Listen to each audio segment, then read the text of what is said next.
Bonjour, c'est Vincent, bienvenue sur Leadershift. J'ai le plaisir d'avoir aujourd'hui Corentin et Oliver. Corentin est responsable de l'amélioration continue dans une boîte de production de la région. Oliver est product manager dans une boîte de production de la région. Messieurs, je vous salue. Salut Vincent. Salut Vincent.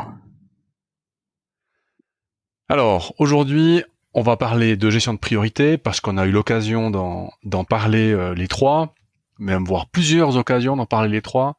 Ce qui va nous occuper principalement, c'est tout le monde en parle. Il y a des cours, des bouquins qui remplissent des rayons de librairie sur la gestion de priorité. Et pourtant, quand on bosse dans les entreprises, c'est toujours le bordel. Donc, comment est-ce que c'est possible? On connaît les outils. Alors peut-être qu'on les connaît pas tous, donc on va peut-être se donner deux trois trucs, astuces, parce que vous êtes les deux des brutes, des monstres d'organisation. C'est-à-dire que vous allez pouvoir aider les gens qui le sont moins que vous. Et donc on commence quand même par des petites présentations avec mes petites questions habituelles. Donc on va peut-être commencer par Corentin. Alors c'est pas la question la plus facile comme première question. C'est un échec cuisant dans ta vie professionnelle, Corentin. Alors, il y en a plusieurs, hein, forcément, malheureusement. Mais si je dois en citer un, euh, c'est un des projets que j'ai gardé sur les bras pendant de longues semaines, voire mois, voire années, parce que j'avais simplement pas le temps de m'y consacrer pleinement. Et donc c'est un des projets qui est encore aujourd'hui encore ouvert et qui aurait dû être largement terminé depuis belle lurette. Ouais. Petite question suivie, qu'est-ce qui s'est mis en travers Justement, tout le de ce reste, projet? c'est tous les autres projets, clients, les imprévus, vraiment énormément de choses en plus que ce qui avait été, je dirais, planifié, qui ont toujours été passés en priorité. Et donc, ce projet a toujours été mis comme cinquième roue du carrosse, voire plus, quoi. Ouais. Ah bah ce sera peut-être un bon case study en fait qu'on pourra prendre pour la suite. Merci. Oliver, un échec cuisant. C'est difficile de parler d'autre chose de cuisant par une journée de canicule comme aujourd'hui.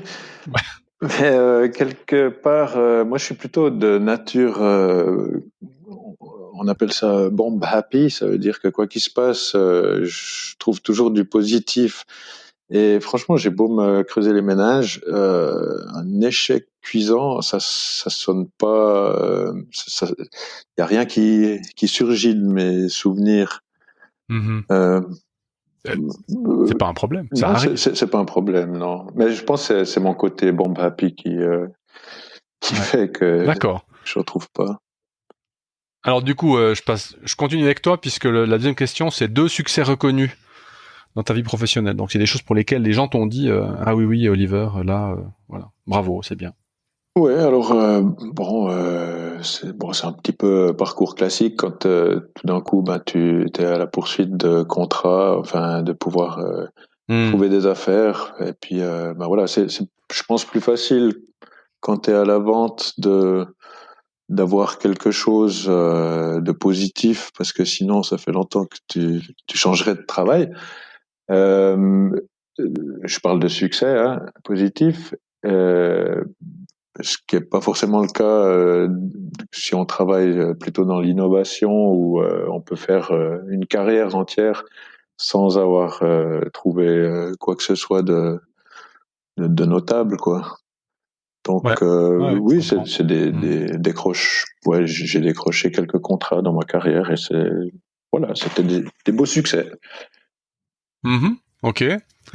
Corentin, 2 succès reconnus. Moi, j'ai justement pas le même rôle que Oliver, donc je suis plutôt côté production, assemblage, et c'est vrai qu'on a beaucoup de petites victoires où on arrive pour une fois à livrer dans les délais et avec la qualité voulue, donc c'est souvent des petites victoires. Après, c'est clair qu'il y a 2-3 projets où il y a un plus ma signature dessus et qui font entre guillemets ma fierté pour moi dans l'entreprise. Par exemple. C'est ce qu'on met sur le CV si on cherche un boulot, quoi. Ouais. 3 événements déterminants, Oliver, dans ta carrière. Alors le plus déterminant, je pense, c'est quand même quand dans mon précédent job, on m'a présenté donc des méthodes pour prioriser et puis pour améliorer donc ma manière de travailler, donc qui avait été déployée dans donc c'était pas moi, je précise pour les gens. C'était pas toi, mais c'est le même principe que voilà. Donc ça, c'était vraiment un événement déterminant parce que, comme j'aime bien dire, ça m'a sauvé la vie. Voilà. D'abord, on pense qu'on va nous en demander plus, mais en fait, non. On va faire que tu vas claquer moins tôt, quoi.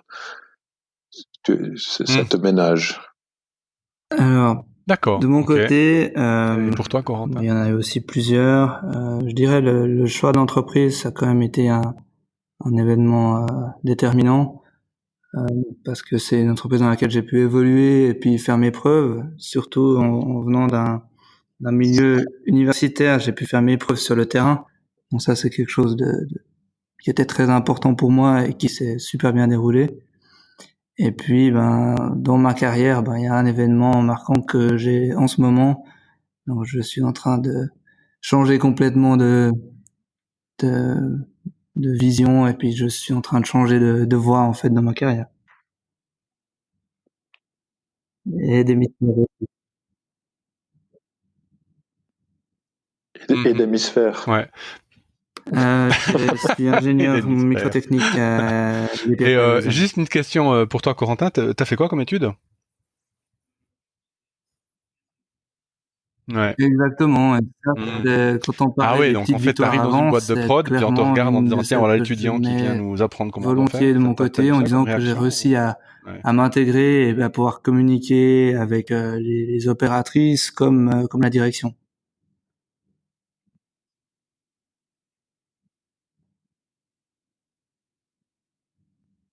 Ouais. C'est marrant parce que moi j'ai fait de la physique à l'Uni et en fait j'évitais de le mettre au début d'une présentation. Alors bon, dans ma carrière précédente, je le faisais pas parce que ça avait aucun sens. Là maintenant, en tant qu'indépendant avec une société, je l'ai pas fait au début. Les gens m'ont dit mais t'es complètement con, il faut le faire, c'est un atout. Pas tout le temps. Il y a des gens qui du coup froncent les sourcils en disant mais qu'est-ce qu'il fout là du coup, il est un ancien physicien, ça veut rien dire.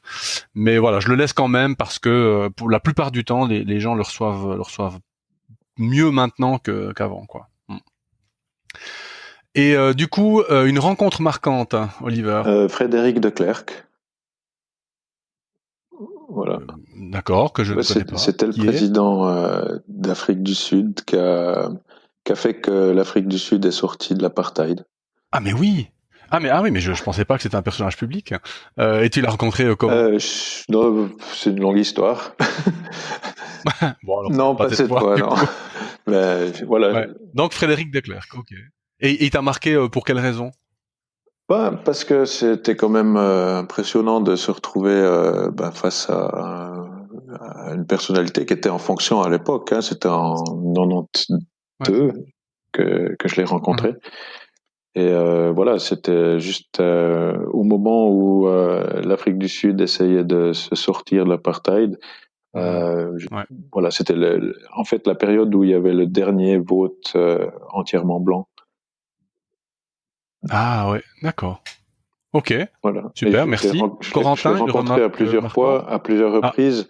Et sa question, c'était de savoir comment j'avais progressé dans la langue afrikaner. Voilà. Alors là, tu parles afrikaner largement. J'ai pas. Okay. Ça peut toujours être utile, ça. Là, j'avoue que je saurais pas trop quoi dire. Non, j'ai plutôt un ensemble de personnes qui m'ont aidé à me développer, moi non plus, à devenir la personne que je suis aujourd'hui. Ok.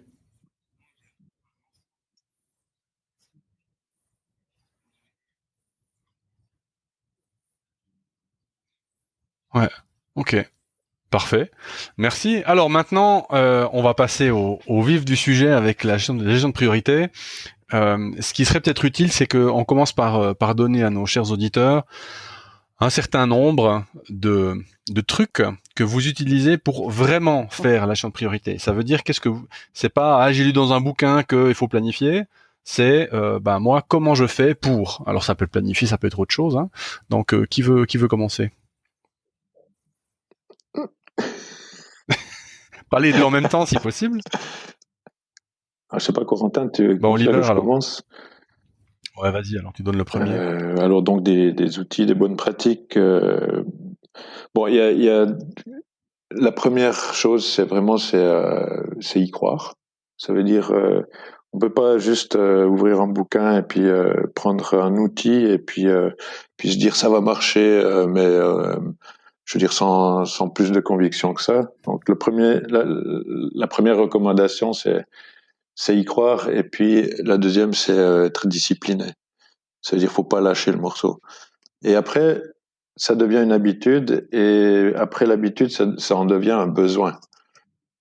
Donc les bonnes pratiques, quelles qu'elles soient, si on arrive à en devenir addictif, si ça peut devenir addictif, c'est gagné. Voilà, ça c'est peut-être juste pour l'intro. Moi j'aime bien cette chaîne là. Donc étape 1, y croire. Étape 2, persévérer. Étape 3, du coup ça devient, t'as dit ça devient un besoin. Ça devient un besoin, ça veut dire que là typiquement, moi j'ai appris pas mal on m'a donné pas mal d'outils que j'ai appliqués. Ensuite j'ai changé de job, d'entreprise. Et voilà, j'essayais de continuer à appliquer ces outils et mes habitudes, mais je me retrouvais dans une situation où le reste de l'entreprise n'était pas addict. Et ce qui fait que j'ai un peu pédalé dans le yogourt pendant un moment. Je pense que on est dans la même entreprise, donc on a la même situation. On a lancé ce projet justement parce qu'on était Corentin, ton premier en train de souffrir de la mauvaise organisation de certaines personnes, manière de faire. Et en même temps, moi-même, j'avais des problèmes pour gérer toutes les tâches qui m'étaient attribuées. Donc moi, c'était d'abord une réalisation que voilà, il fallait que j'ai des outils pour m'en sortir, parce que j'avais beaucoup trop de choses à faire en même temps, et que je voyais que j'étais pas très efficace.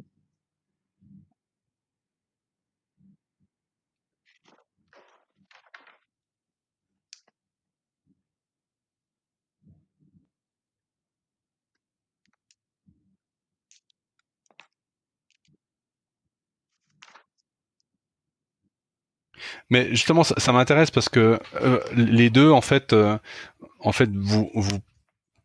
Alors, Oliver, il dit y croire. Toi, tu dis prendre conscience en fait que j'ai trop à faire. Mais qu'est-ce qui fait que justement, si on part depuis le début, la prise de conscience, c'est le même principe que l'amélioration continue. C'est les gens qui poussent une charrette avec des roues carrées, et puis il y a des roues rondes à l'intérieur. Ils restent bloqués comme les cobayes dans la roue là. Ils continuent à tourner, et puis en fait, ils essaient juste de faire tourner la roue plus vite, et n'arrivent pas à prendre sans se dire qu'il doit y avoir d'autres moyens de faire, quoi. Donc, à votre avis, qu'est-ce qui empêche cette prise de conscience? Je suis complètement dépassé.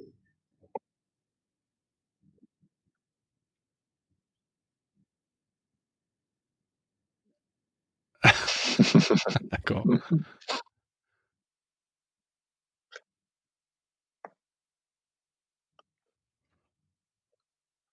Je pense qu'il y a aussi un autre paramètre qui entre en ligne de compte. C'est on a toujours admiré les pompiers, par exemple, les gens qui font des interventions, les ambulanciers, les gens qui courent au feu, etc. Et quelque part, je pense qu'il y a pas mal de personnes qui s'identifient à cette sorte d'héroïsme dans leur travail. Ça veut dire qu'ils se complaisent un peu à vivre dans ce stress, à faire des heures sup, à transpirer, quoi. Et ouais, excellent. Et en fait, c'est des gens finalement, puisque j'étais pareil avant d'ouvrir les yeux. C'est des gens qui partent en vacances, et il leur faut sur 3 semaines de vacances une bonne semaine, voire une semaine et demie pour décrocher. Voilà. Beau, ça, Et pareil en week-end ou dans tout ce qu'on fait comme activité annexe au travail. Les quoi? Comment tu dis? Les comment ça? Week-end? C'est le truc qui commence le mercredi et puis qui finit le mardi. Oui, c'est ça, ouais. Ouais. Alors, c'est intéressant parce que stéroïsme, est-ce que, à ton avis, Corentin, puisque tu as quelques petites années de moins que nous, est-ce que, à ton avis, c'est toujours présent dans les plus jeunes générations? Nous, enfin, Olivier et moi, on a à peu près Après, il y a grossièrement aussi le des même âge. personnes qui On a fonctionnent été que élevé en un peu mode dans stress, tu fais donc ils carrière, vont enfin, attendre la dernière tu minute prends un bon pour métier, tout tu d'un fais coup carrière, et puis après il y a faire la un maison, le chien, énorme les 2 enfants, la femme effort et tout. pour atteindre Est-ce que c'est la même l'objectif. chose pour les Je gens pense que c'est vraiment un fonctionnement personnel et en fait, vu que tout le monde est un peu différent, dans une entreprise, c'est difficile de fonctionner parce que tout le monde fait un peu à sa sauce et on n'est pas sur la même longueur d'onde en fait.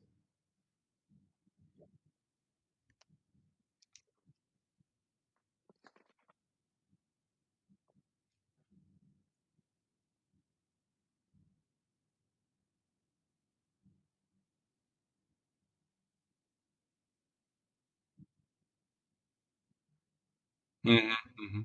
Ça me rappelle je bossais en France un moment et on avait un directeur commercial qui avait un certain âge déjà et tous les soirs à 19h il sortait l'entreprise avec 2 grosses valises noires et on le voyait marcher presque fièrement avec les 2 valises, hein, en fait. Il rentrait chez lui pour continuer à bosser et ouais, enfin c'était nous on rigolait comme des boulets, mais en fait c'est presque triste en fait, hein. Donc c'était cette espèce d'héroïsme du tâcheron en fait, comment il faut dire ça, comment on peut dire de la personne qui est tellement prise Moi, je qui dirais que croit non. que Je son dirais travail que est tellement chacun important doit être capable de gérer ses qu'elle se priorités. met des contraintes qui Je n'existent pas pense en fait, que hein.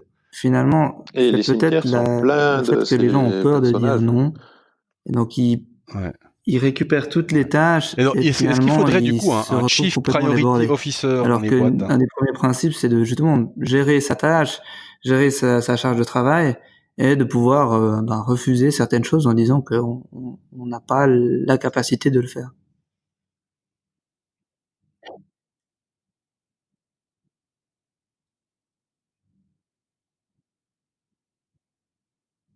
Hmm.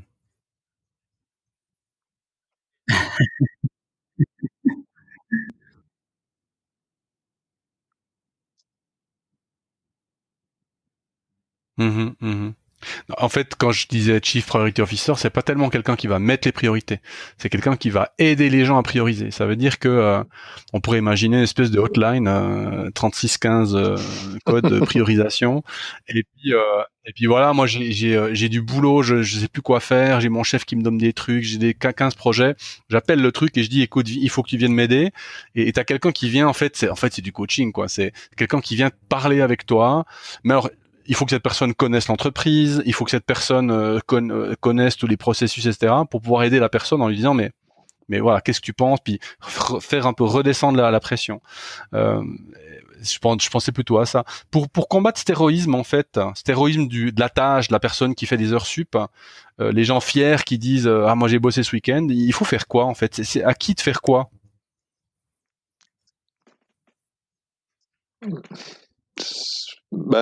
Je pense que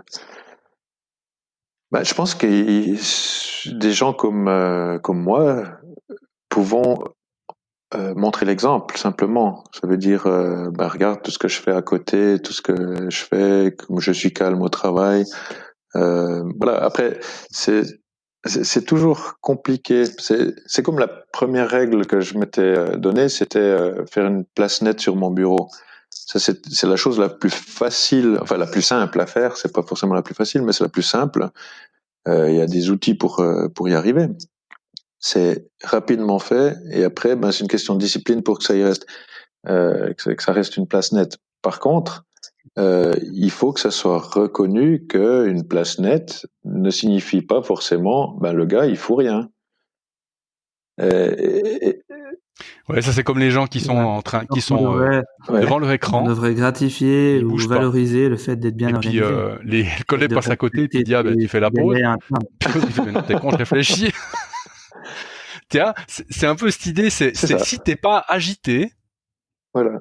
c'est que tu fous rien quoi. Si tu sors pas à 18h30 avec des Voilà. cernes sous les yeux, c'est que t'as pas bossé. Et Quoi. ça, Mais ça, c'est quand même triste. Hein. C'est ça. Non, mais leur sup, ça devrait être exactement. Ouais.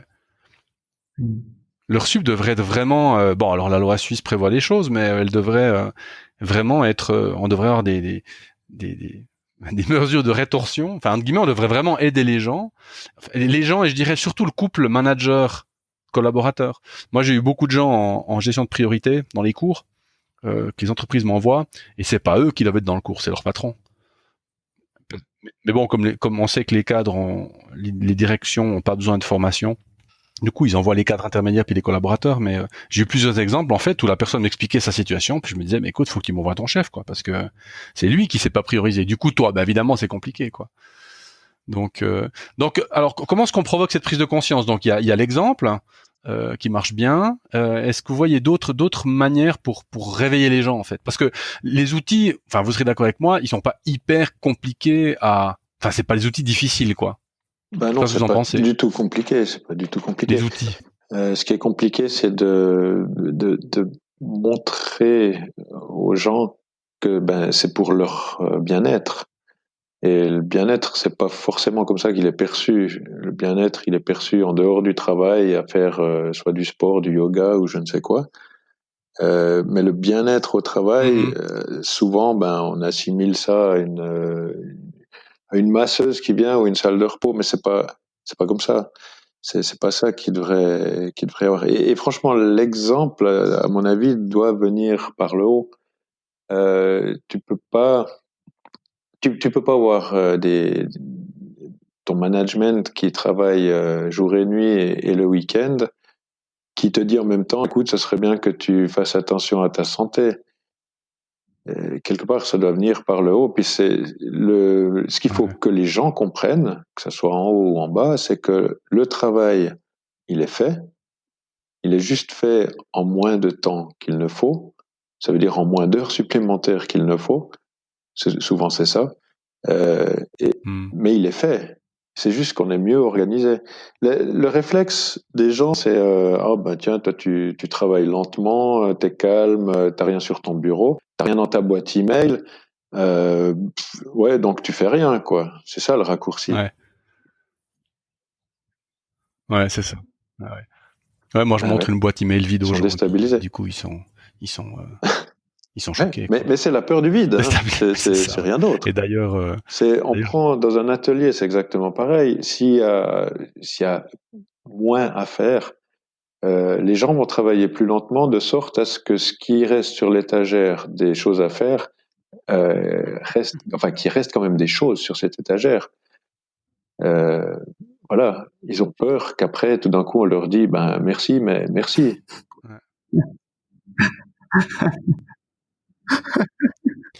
Du coup, Corentin, le secret de la persévérance. Alors une fois qu'on a commencé un petit peu à mettre ces outils en place, c'est vrai qu'il y a des jours où première étape selon on a fait sa planif, on a croire, c'est lent, que ça nous apporte plein de bénéfices. Et il y a tout qui fout le camp en 5 minutes. Ouais, pardon, t'as raison. Il y a des jours où c'est la panique. Et parfois, il y a des jours où c'est comme ça, il faut vivre avec. Par contre, ça veut dire que le lendemain ou le soir même, on reprend du temps. Alors, le secret de la persévérance, c'est quoi? Préparer la suite de la semaine. Du coup, je crois que il faut être clair que voilà, il y a des interruptions, il y a des choses imprévues qui viennent chambouler tout ce qu'on a fait. Et puis, si on se décourage à la première fois, on va jamais y arriver.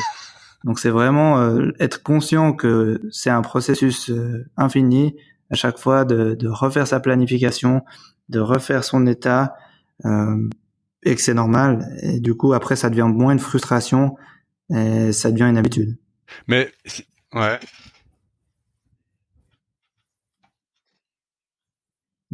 Aujourd'hui, oui, c'est exactement ça. C'est une journée à oublier, on va dire. Il y a eu de tout, des problèmes techniques, des problèmes de personnel.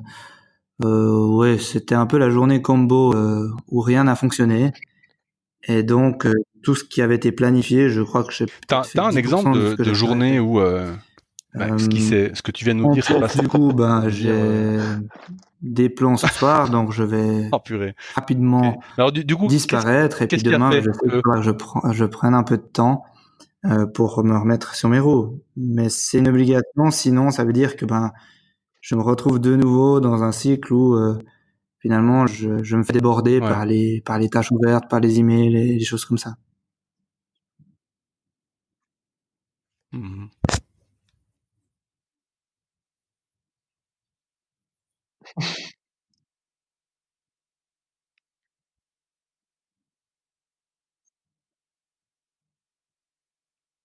Ouais.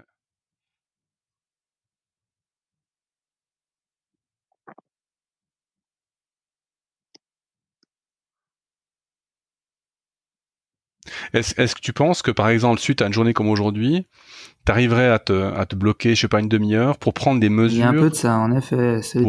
Pour empêcher ce genre d'imprévu. Enfin, empêcher ou cadrer ce genre d'imprévu. Je sais pas, j'imagine, tu parlais de problèmes techniques. De manière j'imagine qu'évidemment, dans une boîte de prod, c'est il y sûr, en a tout le temps. On peut aussi dire, écoute, ce problème-là. Tu aurais les moyens, en fait, toi, à ton niveau, de prendre des mesures relativement rapidement. Vers moi quand tu auras trouvé une solution. Ça n'arrive plus, ou c'est justement ça le problème, c'est que les mesures à prendre, ça prend super longtemps, ça demande des investissements, du coup, ça se fait moins vite ou pas du tout, et donc ça. Après, il y a des jours où ça se passe mieux, et puis on peut rattraper un peu les wagons.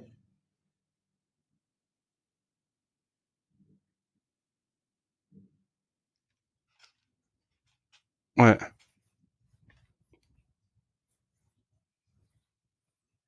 Alors. Mmh.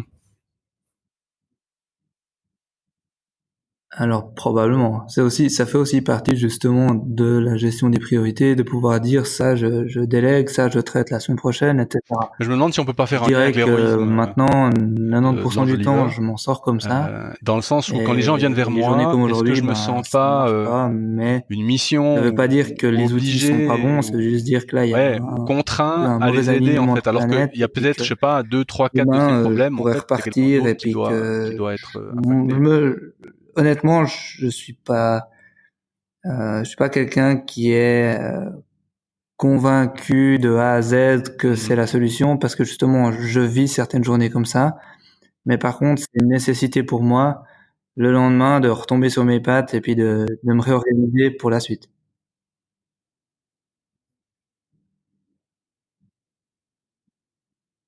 Ouais. Mmh.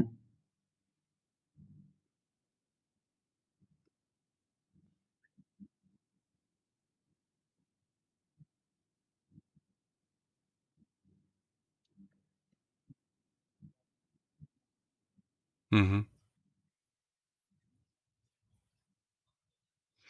D'accord. Ouais, de remonter la surface, prendre l'oxygène, plutôt que de couler parce que le jour d'après est comme le jour d'avant, quoi. Du coup, Oliver, t'as parlé de cette pratique, de la gestion de priorité qui devient comme un besoin après, presque un besoin physique. Comment est-ce que ça se passe? Comment est-ce qu'on fait le passage de je fais, c'est pas mal, j'ai des fois des jours sans, comme aujourd'hui pour Corentin, mais ça devient un besoin. Comment ça se passe, en fait au bien que ça te fait d'être bien organisé, puis que quand tu pars, comme je disais tout à l'heure, en vacances, ou même le soir à la maison, tout simplement, tu sors de l'entreprise et ça te fait comme une baguette magique. Tu as déjà oublié que tu étais au travail aujourd'hui. Quand tu as goûté à ça, tu peux pas accepter que tu aies des choses qui te tracassent en dehors du travail. Donc, tu t'organises, tu utilises les outils pour clôturer ta journée, de sorte qu'une fois que tu as mis un pied dehors, c'est bon, tu penses plus au travail. Alors bon, il y a des gens qui sont plutôt addicts au travail qu'au bien-être, mais voilà, moi j'en fais pas vraiment partie. Pour moi, c'est important de vivre. Il y a une vie après le travail. Non, c'est pas ça la question. Mais tu n'aimes pas ton travail, Oliver? La question, c'est que la vie, c'est pas juste travailler. Le travail, c'est un outil pour vivre, voilà. Ouais. Et moi j'aime bien l'idée que tu donnes là de ne pas accepter en fait. C'est je suis pas d'accord. Exactement. Je veux pas bosser comme goûté, ça. Donc je vais me débrouiller pour faire autrement. Tu en ressens le besoin dès que ce bien-être s'éloigne un peu. Et un bon moyen pour persévérer, hein, pour pas tomber dans le piège de retomber dans le naturel, là, c'est en fait avec la projection. Ça veut dire tu te projettes. Si par exemple tu as une journée comme Corentin a eu aujourd'hui, pour pouvoir remonter la pente ou sortir la tête de l'eau, tu fermes les yeux, tu te projettes dans la période où tu étais dans le bien-être, et puis tu dis ah ouais non c'était quand même mieux, donc ça vaut la peine. Je vais faire l'effort de remonter à la surface. Moi, je dirais, ça prend 5 minutes, 10 minutes, peu me importe. sauve personnellement et que j'applique de plus en plus aussi un petit peu en dehors du boulot. Ouais. C'est vraiment parfait. On arrive finalement on vient les de passer choses la demi-heure. que je dois réaliser. Remarque conclusive de chacun, avoir une vision le truc que vous aimeriez que les gens commencent à faire dans leur vie professionnelle ou leur vie privée, parce qu'il y a des gens qui sont très occupés dans leur vie privée aussi. La charge de travail ou la charge que j'ai en cours. Donc c'est vraiment finalement cet outil de me planifier du temps ou de planifier les actions que j'ai ouvertes qui fait que je peux voir si je suis complètement sous l'eau ou si je fais une période un peu creuse. Et qui me permet justement de réagir en fonction de ça.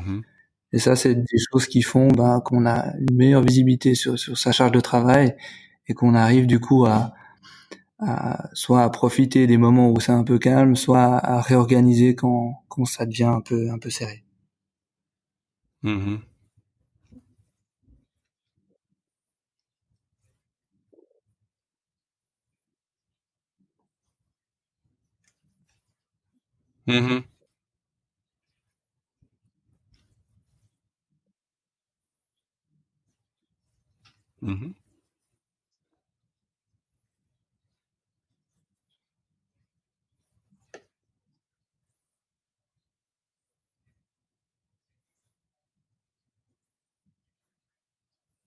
Oui, moi je pense que une chose très importante, c'est le respect des autres, le respect de soi-même. Ça veut dire le respect des autres, ça veut dire quand on s'engage à que ce soit des activités professionnelles ou que ce soit des activités hors professionnelles, si on s'engage à faire des choses, que ce soit dans des sociétés ou n'importe, c'est de s'y tenir, c'est par respect pour les autres et pour la mission, quelque part. Et ça, le seul moyen, c'est comme disait Corentin, c'est de planifier, quoi. Tu peux pas juste dire, ah ouais, ça, faut que je fasse, ou oui, ça, je vais faire. Mais si tu le planifies pas, ça se fera jamais. Et ça, c'est une grande découverte quand même. Mais une fois que tu l'admets, c'est ça. Et ça, donc, c'est par respect non seulement pour les autres, mais aussi pour soi-même. Parce que c'est quand même plus, on va dire, gratifiant si on arrive à aboutir des projets, à faire aboutir des projets, c'est quand même plus gratifiant. Et puis, ça fait plaisir à tout le monde. Voilà. Voilà, le respect, je pense que c'est une belle priorité, ça. Donc, planifier et respecter. C'est pas mal ça, se respecter, respecter les autres. Merci beaucoup, on est arrivé au bout. Je vous remercie d'avoir pris le temps d'enregistrer ce podcast. Bonne continuation à vous deux. Et nous, merci, on se retrouve la semaine prochaine pour le prochain épisode. À bientôt, ciao.